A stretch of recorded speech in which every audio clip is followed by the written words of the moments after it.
yang hafalan hadisnya 300.000 hadis, 200.000 hadis, menyatakan maulid itu boleh, maulid itu dianjurkan. Tiba-tiba datang ustadz yang hafal hadisnya 2, itu pun kalau laptopnya hidup.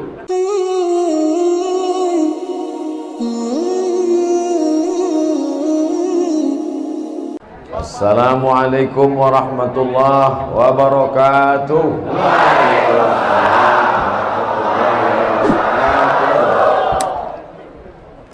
Mic yang dipakai protokol, nah, yang pakai pegang gini, pegang. Tak, saya tak, telinga saya tak. Bersyukur kepada Allah dengan mengucapkan alhamdulillahi rabbil alamin. Berselawat kita kepada Rasulullah dengan ucapan Allahumma salli ala sayyidina Muhammad wa ala ali sayyidina Muhammad.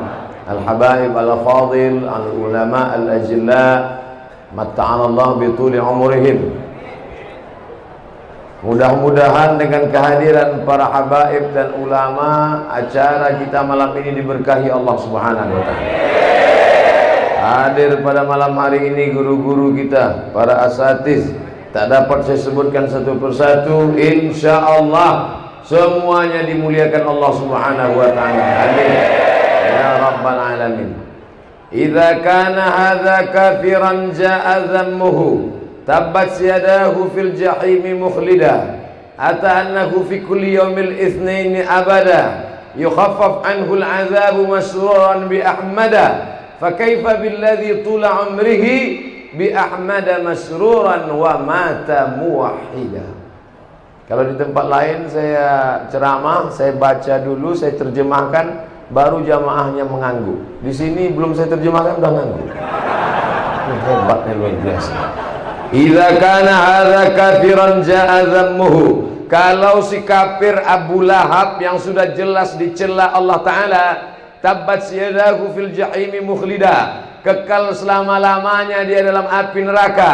Ata annahu fi kulli yaumil itsnaini abada. Menurut riwayat dia diringankan azabnya setiap hari Senin. Yakhaffaf anhul azabu masruran bi ahmada. Diringankan azabnya karena senang menyambut kelahiran Nabi Muhammad SAW. Fa kaifa billadzi tula umrihi, bagaimana dengan orang yang sepanjang umurnya bi ahmada masruran wa mata muwahhida, senang menyambut kelahiran Nabi Muhammad dan mati dalam keadaan bertauhid. Jadi kalau ada orang rajin maulid, ikut maulid, baca maulid, dengar maulid, hadir maulid, tapi tidak sholat, itu nanti masuk neraka tapi ringan setiap hari Senin. Mau apa enggak? Banyak juga yang mau. Ini yang buat syair ini siapa? Al-Hafiz Al-Maqdisi. Al-Maqdisi. Al-Hafiz, kalau disebut kata Al-Hafiz, itu hafal hadis 3.000 hadis. Bayangkan itu. Kemarin waktu tanggal 10 Muharram, bapak-bapak puasa enggak? Ustadz Somad emang puasa, saya puasa. Tapi kan nggak wajib Pak Ustadz. Memang tim ngasih tahu sama saya, Ustadz nggak usah puasa.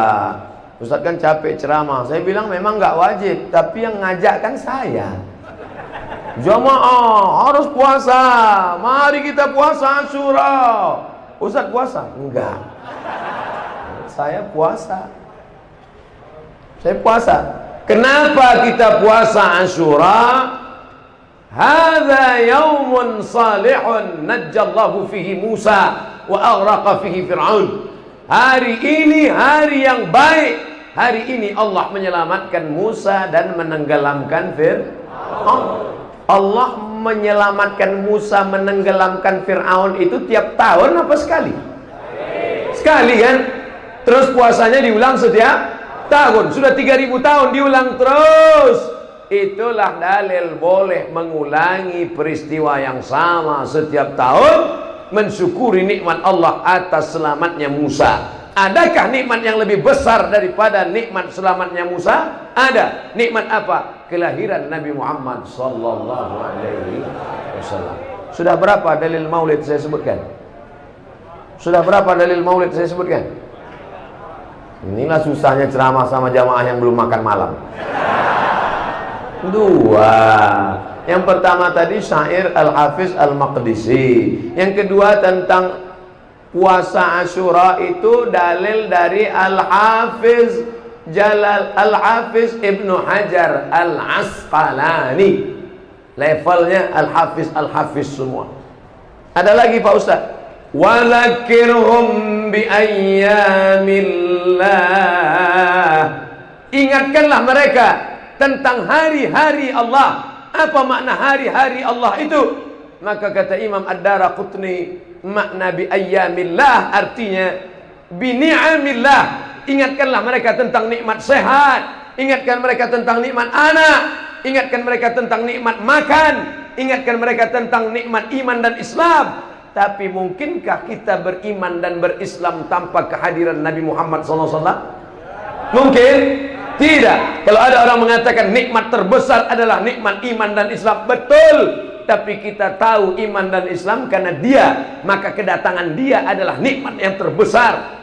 Maka makna wa dzakirhum bi ayyamillah, ingatkanlah mereka tentang nikmat Allah terbesar, kelahiran Nabi Muhammad sallallahu alaihi wasallam. Sudah berapa dalil? 3. Cukuplah itu ya. Kalau ada Al-Hafiz Jalaluddin Abdurrahman As-Suyuti dalam Al-Hawi lil Fatawi, Al-Hafiz Al-Maqdisi, Al-Hafiz Ibnu Hajar Al-Asqalani, 3 orang Al-Hafiz yang hafalan hadisnya 300.000 hadis, 200.000 hadis, menyatakan maulid itu boleh, maulid itu dianjurkan. Tiba-tiba datang ustadz yang hafal hadisnya 2, itu pun kalau laptopnya hidup. Al-ilmu fil laptop. Gurunya YouTube. Tabayatubu YouTuban. Saya tidak mengajak jamaah, saya cuma menceritakan diri saya. Saya ikut Imam Ibnu Hajar Al-Asqalani, saya ikut Imam Jalaluddin Abdurrahman As-Suyuti, saya ikut Imam Al-Jazari, saya ikut Imam Al-Hafiz Al-Maqdisi. Jamaah mau ikut imam, terserah mau ikut imam apa. Yang penting saya tidak ngatain orang, yang penting saya hanya menjelaskan saja. Terserah jamaah mau ikut apa tidak. Yang penting saya bicara 60 menit sesuai yang tertulis di botol. Tuh, ada tambahan dikit.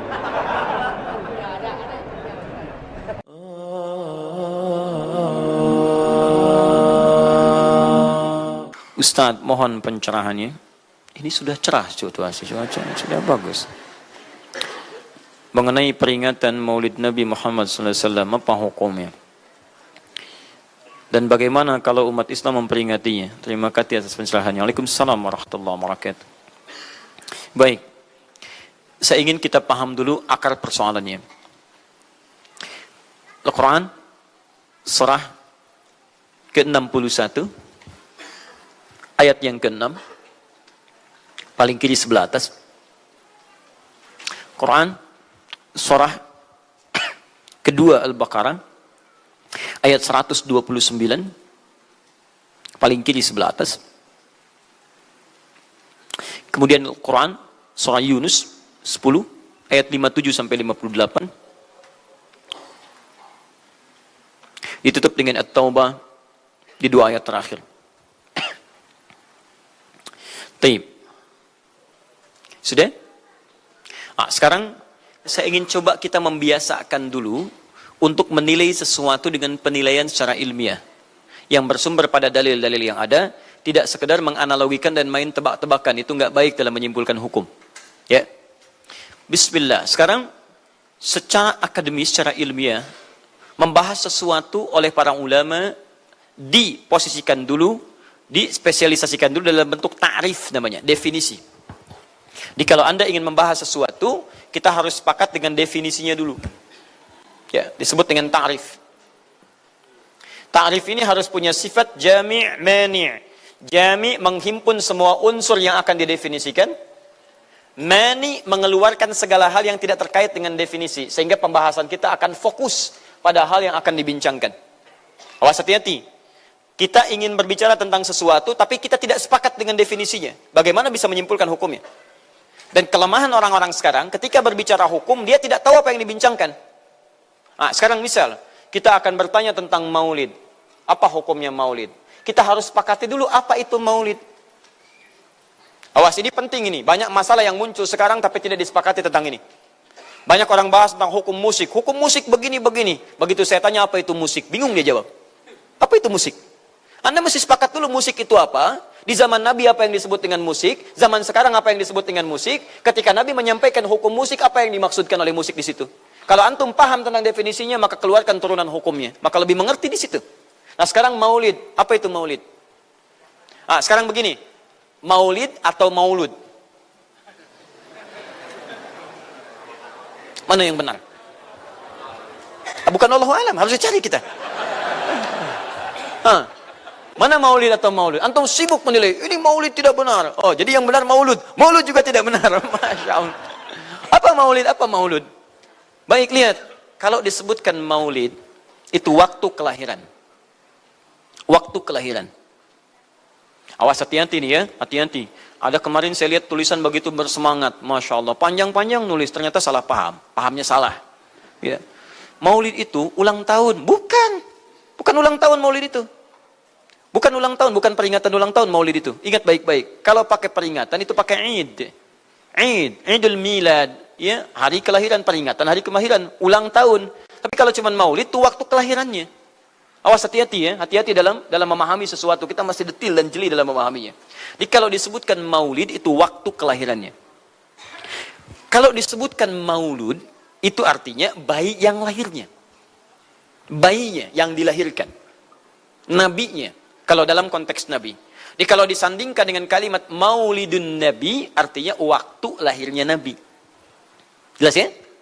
Kalau mauludun Nabi, maulud Nabi, itu artinya nabinya. Nabi yang dilahirkan. Jelas? Saya ulang. Maulid apanya? Waktunya. Kalau maulid Nabi artinya apa? Waktu Nabi dilahirkan. Baik, maulud artinya apa? Nabinya. Kalau maulud Nabi artinya apa? Nabinya yang lahir. Jelas sampai sini? Ah, sudah. Ya, selesai pembahasan secara bahasanya. Nah, sekarang apa hukumnya maulid Nabi? Maulid Nabi enggak ada hukumnya. Karena waktu lahirnya Nabi, bagaimana kita bisa melekatkan hukum pada waktu lahirnya Nabi? Lahirnya lahir. Jelas ya? Ustadz, apa hukumnya maulid Nabi? Antum kenapa? Apa hukumnya waktu lahirnya antum? Antum lahir apa hukumnya? Kapan antum lahir? Ustaz, kapan antum lahir? 11 September. Apa hukumnya? Apa hukumnya? Apa hukumnya saya lahir? Lahirnya lahir. Jelas ya? Jadi kelahiran seseorang itu nggak ada hukumnya. Qadar Allah yang menjadikan dia terlahir. Dan dengan kelahiran itu dia punya misi dalam kehidupan. Mencari bekal untuk kembali kepada Allah subhanahu wa ta'ala. Jadi kalau bertanya hukum kelahiran seseorang, lahirnya lahir. Nggak ada hukumnya di situ. Paham ya? Hukum itu terletak pada perbuatan seseorang, bukan pada kelahiran seseorang. Ketika dia berbuat dengan aspek kesadarannya, maka muncul hukum di situ. Awas, antum pun mesti belajar tentang hukum. Jangan salah menyebutkan hukum. Hukum terletak pada perbuatan, bukan pada benda, dan bukan terletak pada waktu. Jadi ketika ada perbuatan melekat pada benda dan waktu itu, maka muncul hukum. Apa hukum gelas? Halo? Tidak ada hukumnya. Tapi kalau menyebutkan apa hukum gelas yang menampung kemudian barang yang haram yang digunakan gelas ini melakukan perbuatan haram, baru muncul haram. Apa hukumnya gelas yang digunakan untuk melempar orang lain? Haram hukumnya. Apa hukumnya gelas yang digunakan menampung air minum untuk diminum dalam keadaan yang sehat? Sunnah hukumnya. Jelas ya? Apa hukumnya golok? Golok digunakan apa? Kalau digunakan menyembelih hewan kurban, maka jadi sunnah hukumnya. Kalau golok digunakan untuk menyakiti orang lain, mengancam. Siapa nama kamu? Masya pakai golok. Ya, hati-hati. Nah, itu haram hukumnya. Jadi benda terletak kepada perbuatan yang melekat kepadanya. Apa hukumnya hari kelahiran? Hari kelahiran nggak ada hukumnya. Yang melekat hukum itu bagaimana menyikapi hari kelahiran itu. Itu poinnya. Paham ya? Ketika ada perbuatan melekat kepadanya, maka di situ ada hukum. Maulud itu bayinya, berarti nabinya. Apa hukum maulud? Apa hukumnya nabi? Nabi yang lahir nggak ada hukumnya. Jadi kalau Anda menolak maulud dengan pengertian seperti ini, maka Anda keluar dari Islam. Kalau dalam hukum seperti ini, saya menentang maulid Nabi, berarti Anda menentang kelahiran Nabi SAW. Saya menentang maulud Nabi, berarti Anda berhadapan dengan Nabi, Anda musuh Nabi. Jadi kalau Anda dimaksudkan dengan kata maulud dan maulid, Anda tidak bisa menentangnya, bisanya menerima. Saya menerima. Menerima. Kenapa? Karena dalam pengertian bahasa, maulid itu artinya waktu kelahiran. Maulud artinya nabinya. Jangankan saya, siapa saya dibandingkan Nabi Isa alaihissalam? Nabi Isa itu hidup 600 tahun sebelum Nabi Muhammad SAW dilahirkan. Nabinya belum ada. Nabi Isa sudah ada. Tiba-tiba, umatnya menduga, Nabi terakhir itu Nabi Isa.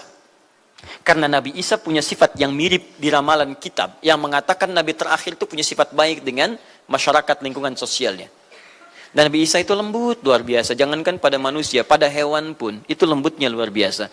Jalan dengan muridnya, di perjalanan kemudian ada aliran anak sungai melihat bangkai hewan, sudah jadi bangkai, baunya luar biasa. Kata muridnya, guru, bau sekali bangkai ini. Kata Nabi Isa alaihi salam, Al-Masih, yang disebut oleh sementara orang dengan Yesus, itu Nabi bukan Tuhan. Nabi beliau mengatakan, kata Nabi Isa, perhatikan, begitu putih sekali dan bersih giginya. Kata muridnya, Tuan Guru, kenapa Anda mengatakan demikian? Kata Nabi Isa, karena manusia hanya akan menyampaikan apa yang ada dalam benak pikirannya. Jadi kalau pikiran Anda kotor, Anda akan melihat bangkainya saja. Tapi kalau pikiran kita baik, kita akan mencari yang terbaik dari hewan itu. Bukankah dia ciptaan Allah? Bukankah dalam setiap ciptaan ada hikmah dan kebaikan? Perhatikan bagaimana putih bersih giginya. Jadi kalau bangkai saja bisa menjaga kebersihan gigi, kenapa kamu yang masih hidup tidak mesti? Ya minimal kamu jaga perasaan. Minimal jaga perasaan, kan? Tapi itulah luar biasa. Di sini sering diambil hikmah bahwa teko akan mengeluarkan isi tekonya. Isinya kopi, keluar kopi. Isinya air bening, keluar bening. Isinya susu, keluar susu. Demikian juga kita. Bayangkan, Nabi Isa bukan hanya pada manusia. Pada hewan yang telah jadi bangkai pun, itu mohon maaf, kalimatnya dan sikapnya begitu indah, luar biasa. Maka diduga oleh kaum itu Nabi dan Rasul yang terakhir. Saat mendengar kalimat itu, kata Nabi Isa, bukan saya. Nabi terakhir punya sifat sama seperti saya dalam hubungan dengan makhluk. Jadi bukan cuma dengan manusia, dengan hewan jangan sakiti. Kalaupun menyembelih, jangan sakiti hewannya. Makanya Nabi ini akan memberikan isyarat-isyarat yang sangat indah. Masya Allah.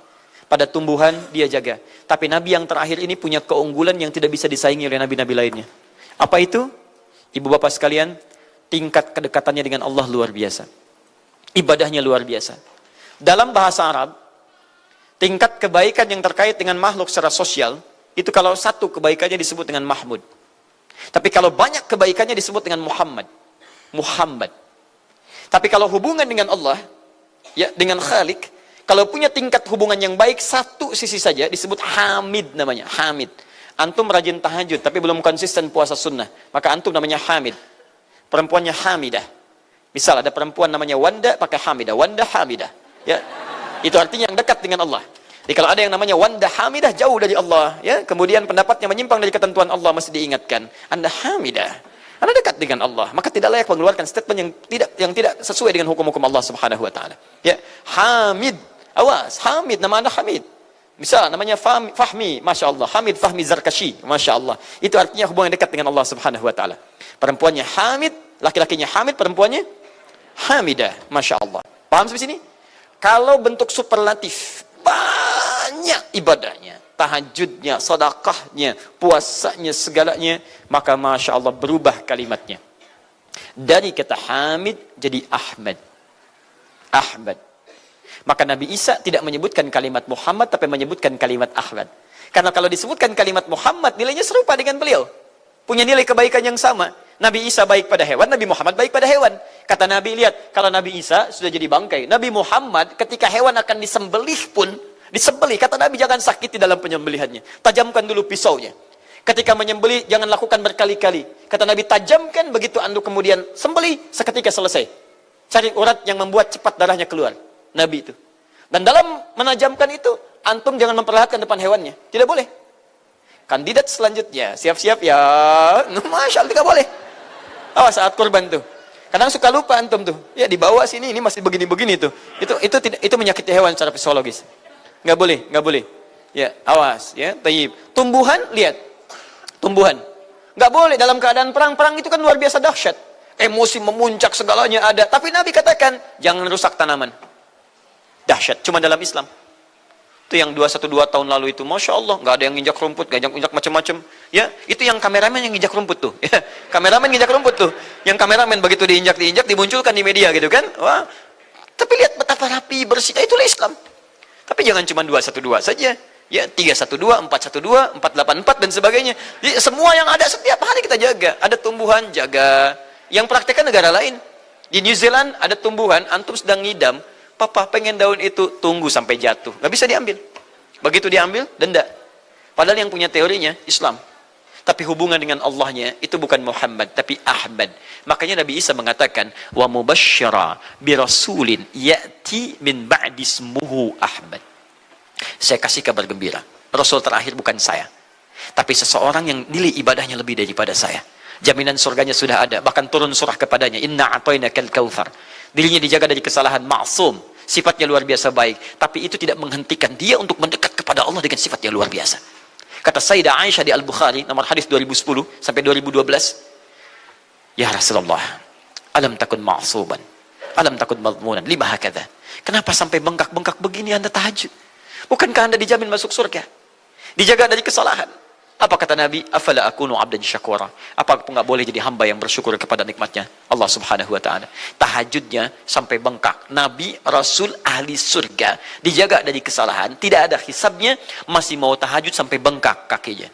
Ditanya oleh istrinya, kenapa sampai begini? Kata beliau, ringan saja. Nggak boleh aku bersyukur. Masya Allah, ada orang Nabi bukan, Rasul bukan. Surga belum ada jaminan, amal berantakan, hisab menegangkan. Masya Allah, bangun mata bengkak. Kaki biasa. Tahajud tidak subuh lewat. Ini Masya Allah. Cita-cita surga Firdaus. Luar biasa. Makanya Nabi Isa mengatakan Ahmad bukan Muhammad. Dan ini bukan isyarat Nabi baru, karena nama yang melekat pada Nabi terakhir semuanya sifat, bukan nama zat. Ini bukan melegalkan ada seorang bernama Nabi baru datang kemudian namanya Ahmad. Bukan. Kata Nabi, saya Nabi terakhir. La Nabi ya ba'di, nggak ada Nabi setelah saya. Jadi nggak ada istilah Ahmadi. Pengikut Ahmad nggak ada. Ya, dalam arti pengikut Nabi Muhammad sallallahu alaihi wasallam. Yang jadi clue persoalan kita terkait dengan pertanyaan ini, Anda bisa bayangkan, Nabi Isa 600 tahun sebelum lahirnya Nabi Muhammad sallallahu alaihi wasallam. Perhatikan, ikutan bahagia dengan kelahiran Nabi, sampai kebahagiaannya diungkapkan pada umatnya. Saya kasih kabar gembira ya, nggak mungkin orang kasih kabar gembira perasaannya sedih. Kenapa saya kasih kabar gembira? Nggak ada. Kasih kabar gembira itu dalam keadaan bahagia hatinya. Kalaupun menangis, tangisan kebahagiaan. Anda bisa bayangkan, Nabi, Rasul, mukjizatnya hebat. Sekali usap, penyakit sembuh. Menghidupkan orang mati, keduanya dengan izin Allah Subhanahu wa ta'ala. Bahagia dengan kelahiran Rasul sallallahu alaihi wasallam. Antum Nabi bukan, Rasul bukan. Maaf, tidak punya mukjizat seperti Nabi Isa. Mayat dipanggil-panggil nggak bangun, diusap penyakit makin sakit. Tuh, lalu antum tidak bahagia dengan kelahiran Nabi, antum siapa? Nabi Isa aja bahagia, masa antum bukan Nabi tidak bahagia? Dan hebatnya, ada orang bisa bahagia, nabinya belum lahir. Biasanya sifat bahagia dalam kelahiran itu setelah bayinya lahir, bukan sebelum lahir. Alhamdulillah, alhamdulillah. Akhi, kenapa antum? Alhamdulillah, saya punya anak laki-laki, namanya Abdurrahman. Kapan? Nanti setelah menikah. Ini Masya Allah. Nikah aja belum, kenapa bisa memberikan kabar gembira? Antum kenapa, akhi? Itu dia, akhi boy tiba-tiba seperti itu. Orang bingung. Akan bubar pengajian kalau ustadznya begitu. Ya. Jadi mustahil ada orang memberikan kabar gembira ketika bayinya belum lahir. Tapi kemuliaan Nabi Muhammad SAW menjadikan seorang Nabi Isa belum lahir, nabinya sudah merasakan gembira dan memberikan kebahagiaan pada umatnya. Kalau bukan Nabi Muhammad, mustahil. Ada kemuliaan tersendiri bagi Nabi Muhammad SAW. Setiap Rasul menantikannya. Nabi Isa menantikan. Masa antum tidak menantikan itu? Jadi kalau ada orang menolak maulid dalam arti waktu kelahirannya, maka dia telah ingkar pada Nabi Muhammad SAW. Maulud Nabi Ibrahim AS. Antum kenal Nabi Ibrahim? Oh, Masya Allah. Luar biasa.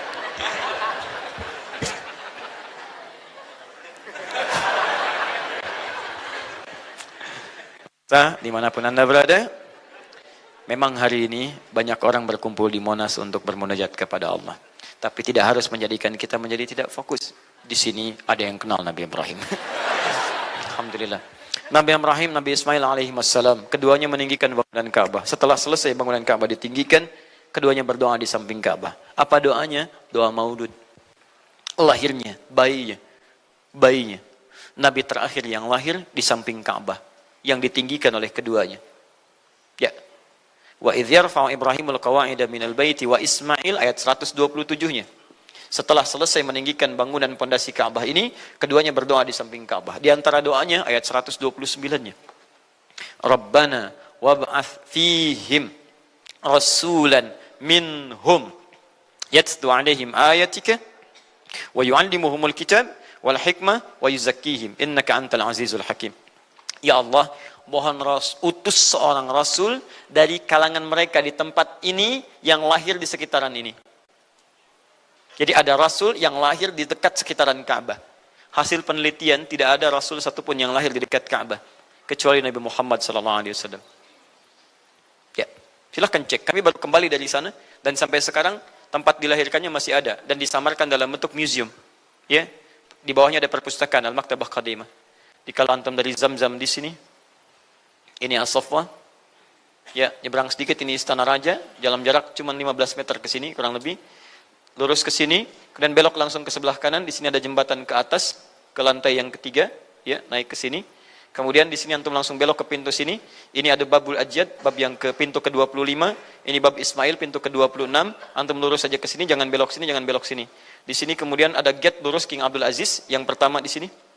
Ya, antum belok kanan sini, lurus sekitar 30 meter dari sini, sebelah kanan ada pos satpam. Di atas pos satpam ada kamera CCTV 1. Dari sini antum jalan sampai ujung, di ujung sini, dari sini ke sini ada 35 kipas di atas. Pas di ujung sini. Kemudian ambil lurus ke sini, di sini ada bab Ali, ini masih dibuka, babus salam ini ditutup, di sini sebelumnya babun Nabi. Kemudian ambil tarik garis lurus dari babus salam ke sini, dari jarak sini ujung ke sini. Ya, ada sekitar 200 meter ke ujung sinilah. Di sini ada bangunan warna krem di sini. Di sampingnya ada tempat ngambil air Zam-Zam dengan menggunakan keran. Jadi kalau punya girigen ingin ngambil banyak, jangan nyusahin orang ngambil di misalnya di termos-termos yang besar itu. Ngambil dari sini. Itu ada keran langsung dan gratis di situ. Ya, beli kompannya sekitar 5 real, antum ambil dari situ, masukkan airnya, bisa bawa ke hotel. Isi kapan bolak-balik di sini. Sampingnya persis ini tempat Nabi dilahirkan. Ini Maulud Nabi, bayinya lahir di sini. Ya, bayinya lahir di sini. Cuman disamarkan oleh pemerintah kerajaan Arab Saudi supaya tidak dikultuskan tempat ini. Karena begitu pernah ada yang tahu ini, banyak salah ibadah. Kan Ka'bahnya di sini, sholatnya ngadep ke sini. Betul Pak, Bu, pernah terjadi. Makanya kalau antum lihat dari ujung saya sudah kelihatan, dari ujung sudah ada di sini warna biru. Ya, ada tulisan di situ, ada gambar dicoret, ada gambar orang sedang rukuk ke situ, ada sorban dan sebagainya. Ada tulisan di situ, jangan beribadah menghadap ke sini karena ini bukan kiblat, haram hukumnya. Dan ditulis dengan menggunakan bahasa Arab, bahasa Inggris, bahasa Urdu, plus bahasa Indonesia. Artinya ada orang Indonesia juga yang salah ke sini. Ya. Kalau tidak mustahil ditulis pakai bahasa Indonesia. Nggak ada tulisan bahasa Cina, bahasa Jepang dan yang lainnya. Ya. Nah, jadi ini kemudian dicoret, tapi tidak mencoret tentang situs pernah lahir di sini Nabi Muhammad SAW. Jadi artinya doa dua Nabi tadi dikabulkan oleh Allah Subhanahu Wa Taala. Nabi Ibrahim, Nabi Ismail. Dan tahukah Anda, keduanya berdoa jauh sebelum kedatangan Nabi Isa. Saya pernah katakan 30 generasi sampai Nabi Ibrahim, tadi Nabi Muhammad SAW. Muhammad SAW bin Abdullah, bin Abdul Muttalib, bin Hashim, bin Abdul Manaf, bin Qusay, bin Murrah, bin Kilab, bin Ka'ab, bin Ghalib, bin Fihir, bin Malik, bin Nadar, bin Kinana, bin Khuzaimah, bin Mudrikah, bin Ilyas AS, bin Nizar, bin Mudar, bin Ma'ad, bin Adnan, bin Addi, bin Adri, bin Muqawwam, bin Nahur, bin Tarif, bin Ya'ruf, bin Yasjub, bin Nabit, bin Ismail AS, bin Ibrahim AS. 30 generasi. Ulangi Mas Boy. 30 generasi. Dari Nabi Ibrahim sampai Nabi Ismail alaihissalam, ya sampai kemudian ke Nabi Muhammad sallallahu alaihi wasallam. Anda bisa bayangkan enggak? Dua orang nabi, dua orang rasul. Gelar yang pertama Ibrahim alaihissalam Khalilullah, yang paling dekat dengan Allah. Jaminan surganya ada. Nabi Ismail disebut dengan gulamun halim oleh Al-Quran, yang paling perasa, yang paling dekat dengan Allah Subhanahu Wa Taala. Dua orang nabi paling dekat dengan Allah, disayang Allah, dijamin masuk surga. Inspirasi kisahnya sampai kita ke sekarang mendoakan kepada Allah tentang Maulud Nabi, sehingga lahirnya Nabi Muhammad SAW 30 generasi setelahnya. Antum nabi bukan, rasul bukan, tidak sedekat keduanya dengan Allah, jaminan surga nggak ada, hisab menegangkan, amalan berantakan. Kisah hidup antum belum tentu jadi inspirasi di masa depan. Sekarang pun tidak. Tiba-tiba antum menolak maulud, antum siapa? Kalau antum menolak maulud berarti antum menolak Nabi SAW dalam pengertian baiknya. Jelas ya? Jadi kalau kemudian ada disebutkan maulid dan maulud, itu artinya maulid waktu kelahiran, maulud bayi yang dilahirkan. Sekarang bagaimana menyikapi maulid dan maulud itu? Saya tahu nabinya dilahirkan, nabinya sudah ada. Jelas ya? Maka kemudian saya pun tahu waktu kelahirannya. Bagaimana kemudian menyikapi itu semua? Maka Masya Allah, Quran surah 11 tadi, 10 tadi, Yunus, ayat 57 sampai 58. Kalau sampai kemudian ke 58-nya, falyafrahu. Gembira antum. Gembira, bahagia, silahkan. Ya, maksud tidak gembira, Nabi Isa gembira, kita tidak gembira. Ya, Nabi Ibrahim gembira, kita tidak gembira. Nabi yang tidak melihatnya gembira. Masa kita yang mendapatkan bagian Nabi tidak gembira? Jelas ya? Nabi yang mengharapkan hadir saat kedatangannya, gembira. Kita yang mendapatkan kedatangan beliau walaupun tak mampu melihatnya, dan kita menjadi umatnya, masa tidak gembira? Umat dulu bukan bagian umat Nabi Muhammad, karena Nabi Muhammad tidak hadir di zamannya. Gembira dengan berita kedatangan Nabi Muhammad, padahal Nabinya belum datang. Masa kita yang jadi umatnya, yang Nabinya telah kemudian kita dapati, walaupun tidak melihatnya, masa kita tidak ikutan gembira? Maka pertama kita mesti gembira. Maka yang kedua, bagaimana mengekspresikan kegembiraan itu? Maka contoh-contoh dari Nabi SAW, bagaimana mengekspresikan kegembiraan-kegembiraan dengan Nabi SAW itu, pertama Nabi sendiri menyikapi hari kelahirannya dengan berpuasa. Di hari Senin. Jelas ya? Ini bagi Nabi sendiri pribadinya. Nanti jadi hukum untuk kita. Maaf, saya akan tafsirkan lebih luas karena ini jadi hukum-hukum turunan. Ketika Nabi puasa di hari Senin ditanya, ya Rasulullah kenapa engkau puasa? Kata Nabi, dzaka yauma wulidtu. Bima makna? Ini adalah hari aku dilahirkan. Hari aku dilahirkan. Jadi ini hukum kelahiran. Kalau antum misalnya masuk pada hari dilahirkan, boleh antum ikuti sunnah Nabi SAW. Apa sunnahnya? Puasa. Puasa. Kenapa puasa? Nabi SAW mencontohkan puasa. Hari Senin beliau puasa. Ketika antum puasa Senin, bukan cuma puasa sunnah, tapi ada nilai di situ. Nah, kalau hari lahirnya antum bertepatan dengan hari yang tidak diperkenankan puasa, seperti Jumat misalnya, hari kita bahagia, maka kata para ulama, ambil hikmah dari nilai puasa itu. Puasa itu kan dua hikmahnya. Satu, meningkatkan ibadah yang baik. Kedua, mencegah maksiat. Silahkan cek, bukankah saat puasa ibadah antum meningkat? Silahkan cek, saat puasa. Jangankan yang fardu, yang sunnah dikejar kan? Jangankan Quran yang dibaca, Al-Quran dibolak-balik. Maksiat ditekan, tidak ada orang puasa maksiat. Tidak ada. Ya, bahkan pelaku maksiat pun saat puasa, libur maksiatnya. Minimal takut batal puasanya.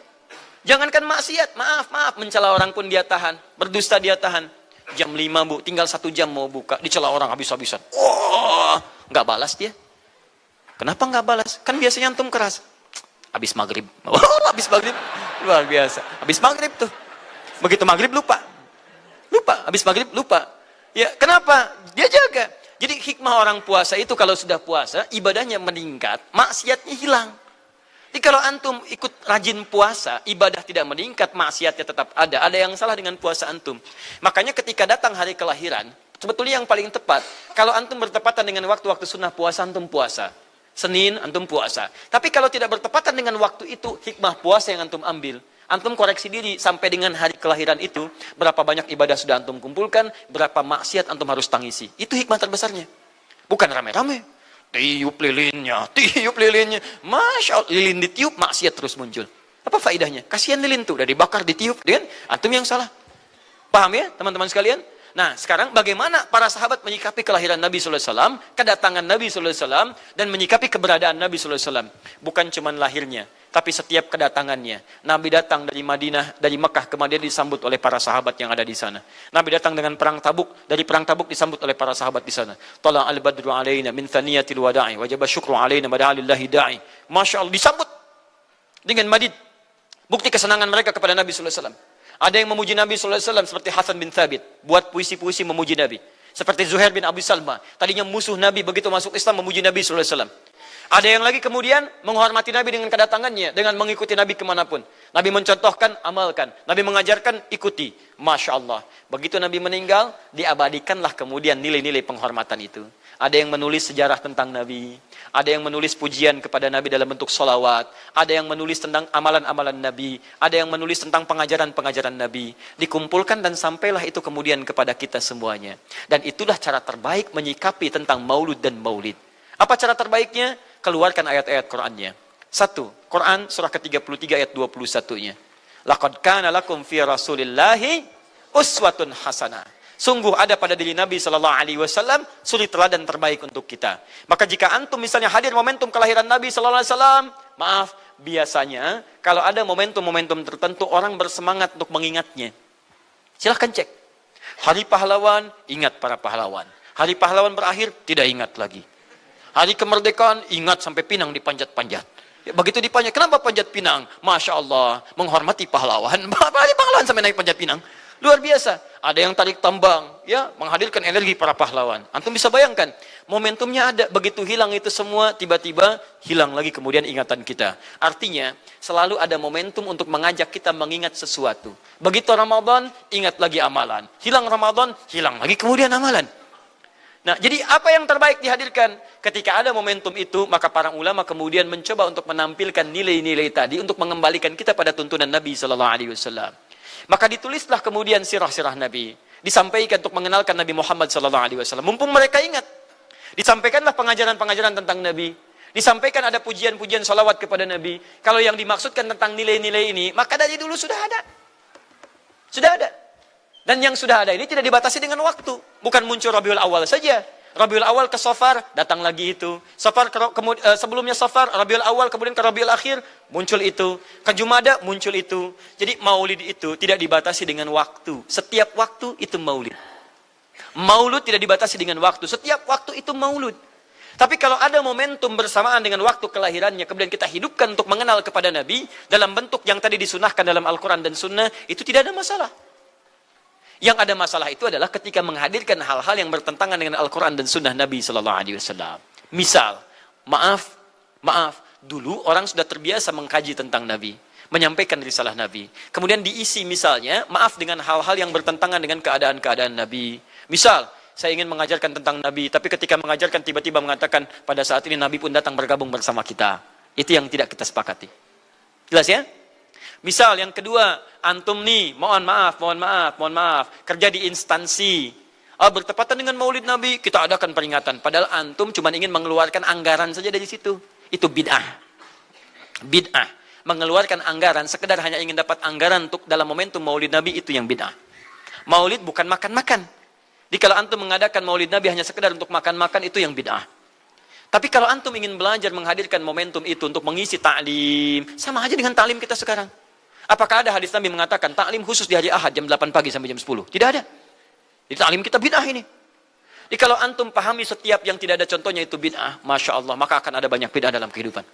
Mushaf itu bid'ah, karena nggak ada contohnya zaman Nabi Sallallahu Alaihi Wasallam. Antum dari ujung kepala sampai ujung kaki itu bid'ah, karena antum tidak ada di zaman Nabi Sallallahu Alaihi Wasallam. Ya, jadi jangan langsung menilai bahwa setiap maulid itu bid'ah. Bukan. Kalau momentum itu ingin diisi dengan taklim, ingin memperkenalkan Nabi, ingin mengajarkan syariat-syariat Islam, maka itu tidak ada masalah. Itu mengamalkan petunjuk-petunjuk ayat, bukan mengkhususkan di waktu itu, bukan.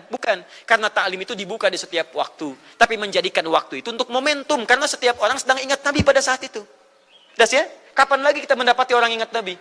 Maka ajarkan itu dan pesankan pada saat itu. Teman-teman, jangan cuma pada waktu ini ya, setiap waktu kita amalkan ingatan kita kepada Nabi sallallahu alaihi wasallam. Makanya saya kalau diundang, Ustadz ada Maulid Nabi, saya datang untuk ceramah, untuk menyampaikan pesan-pesan terkait dengan Nabi Sallallahu Alaihi Wasallam. Adapun masalah ritual-ritual saya tidak ikutan. Makanya paham, begitu saya datang pas ceramah. Ceramah, saya berikan ceramahnya. Nabi begini, apa itu Maulid? Allahu alam. Bukan Allahu alam, kan antum bikin spanduknya di sini. Apa itu Maulud? Maulud. Bukan Maulud. Maulud itu begini, Maulid itu begini. Ketika kita terangkan, kita sampaikan, Masya Allah. Antum tahu apa yang terjadi? Mereka mulai sholat dengan baik, masjidnya mulai ramai. Besoknya tidak ada ramai-ramai lagi. Begitu ada maulid, ceramah lagi. Ternyata ceramahnya nggak sampai maulid lagi. Besoknya ceramah lagi. Ahadnya ada waktu taklim. Dan itulah cara terbaik untuk memberikan penjelasan kepada masyarakat untuk mencintai Rasulullah Sallallahu Alaihi Wasallam. Paham ya? Jangan seketika, ini maulid bid'ah, Masya Allah. Antum tuh bid'ah dari kepala sampai kaki. Ya. Saya luar biasa kesal. Kadang ada orang bikin perbandingan begini. Maulid Nabi, maulid. Zaman Nabi tidak ada coret. Zaman sahabat tidak ada coret. Zaman tabi'in tidak ada coret. Zaman ini ada. Lalu diserupakan yang ikut-ikut ke sini. Antum kalau mengamalkan hukum seperti ini fatal. Zakat pakai beras. Zaman Nabi coret. Zaman sahabat coret. Ya, zaman tabi'in coret. Zaman ulama coret. Zaman antum ada bid'ah antum. Cara menyimpulkan hukum bukan seperti ini. Lihat turunannya, lihat dalilnya, lihat pemahamannya, lihat turunan-turunan fikihnya. Ya, bagaimana bisa zakat pakai beras ini jadi? Padahal contoh nggak ada, dalil nggak spesifik. Ayo coba temukan, Nabi zakat pakai beras, temukan. Kalau antum menemukan, Masya Allah, saya bermohon kepada Allah supaya Allah mempercepat hajinya antum dan masuk surga tanpa hisab. Tiap hari saya doakan. Tidak cukup dengan amin, cari dulu. Cari di setiap hadis Nabi zakat pakai beras. Saya sampaikan pada antum, sampai kiamat kurang 2 hari, antum gak akan temukan. Sehari lagi buat sadar, ngapain nyari? Ya. Karena Nabi tidak pernah bersentuhan dengan beras. Silakan cari di kitab hadis palsu pun, sepalsu-palsunya nggak akan ditemukan. Capek pemalsu hadis mengarang hadis palsu tentang itu. Nggak akan didengar, nggak akan dilihat. Kenapa? Karena tidak ada. Ya, kata Muawiyah, hadza irqun, itu makanan pokok. Nabi zakat pakai kurma, pakai gandum. Ya, lihat, karena itu makanan pokoknya. Makanya setiap makanan pokok yang digunakan, kata para ulama, mendekati kaidah usul fikihnya. Lihat, kaidah usul fikih diambil di sini. Setiap yang punya keserupaan dengan itu, sekalipun teksnya tidak jelas langsung menunjuk, itu ada isyarat, namanya qarinah namanya. Kalau ada isyarat menunjukkan kepada itu, maka boleh digunakan sebagai alternatif lain dari makanan pokok yang tidak didapati di masa kita dengan generasi yang berbeda. Tapi kalau makanannya sama di setiap generasi, dia zakatnya pakai itu. Makanya orang Arab sampai sekarang pakai kurma, ada yang pakai gandum. Kita makanan pokoknya bukan itu. Antum makanan pokoknya apa? Beras, Masya Allah, beras. Baik pemirsa, beras itu makanan pokok bagi hewan yang bertembolok ya. Ayam, bebek itu beras. Baik, makanan kita nasi. Dan nasi bersumber dari beras. Baik, nasi bersumber dari beras. Jadi kalau kita ingin zakat pakai beras, boleh tidak? Nah, lihat bagaimana cara pendekatannya. Dalil belum ditemukan aslinya. Seperti maulid tadi, menyikapi dengan taklim macam-macam, nggak ada nas aslinya. Tapi korinahnya ditemukan, sama-sama makanan pokok, sama-sama taklim, sama-sama meminta untuk ikut ajaran, sama-sama mereka ingat tentang Nabi SAW. Maka semua hukum itu kita terapkan, jadilah hukum terapan dalam kehidupan kita. Paham? Dan itu tidak disebut dengan bid'ah. Jelas ya? Bid'ah. Alhamdulillah. Tapi kalau yang rame-rame tadi, yang tidak jelas ya, hanya menghabiskan anggaran, makan-makan tidak karuan, meyakini ini itu dan sebagainya, saya tidak sepakat dengan itu. Saya tidak sepakat. Allah Ta'ala alam bisawab.